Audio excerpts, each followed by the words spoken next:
tulong ng dishwashing. Wow! Okay, oh, we can make it.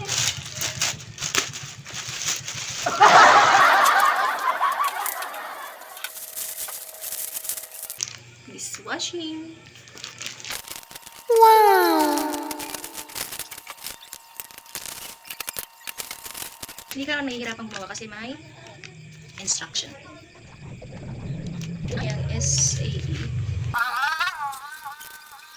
Wow!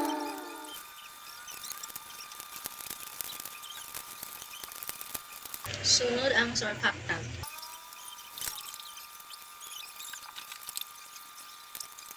Babalikan natin mamaya at ating haluin. Oras na pang haluin. Nawala yung panghalo ko kahit na lang. What?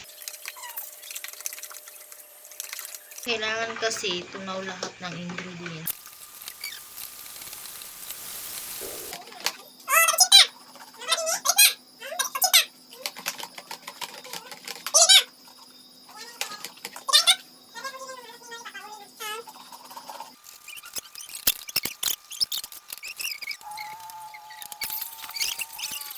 Dahil tunaw na siya, ilalagay na natin ang ating regular premix.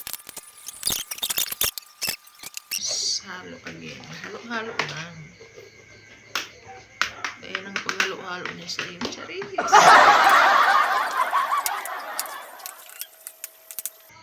Naamoy niyo ba? Ang bango. Wow! Susunod na natin ang ating thickener.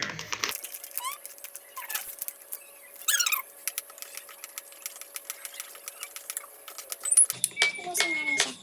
Ang kasamang paghalo.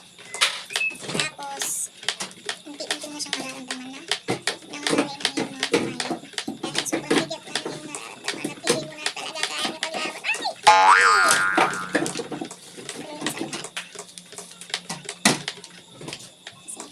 Kasi ito yung magpapalapot sa ating dishwashing.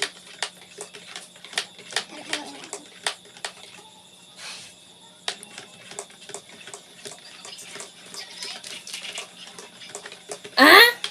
Nangalay talaga ng lalo guys. Super.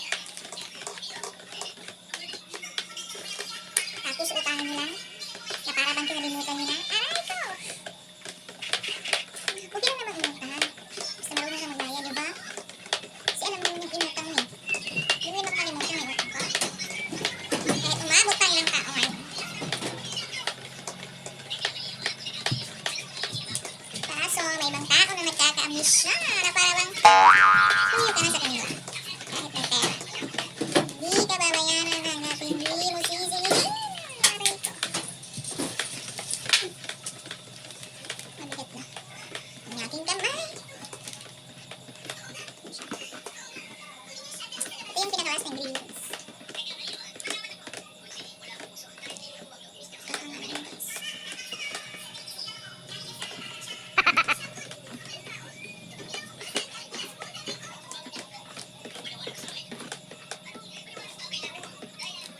Gusto. Haluin na natin. Normal lang naman yan siya kapag ganyan siya kabulat.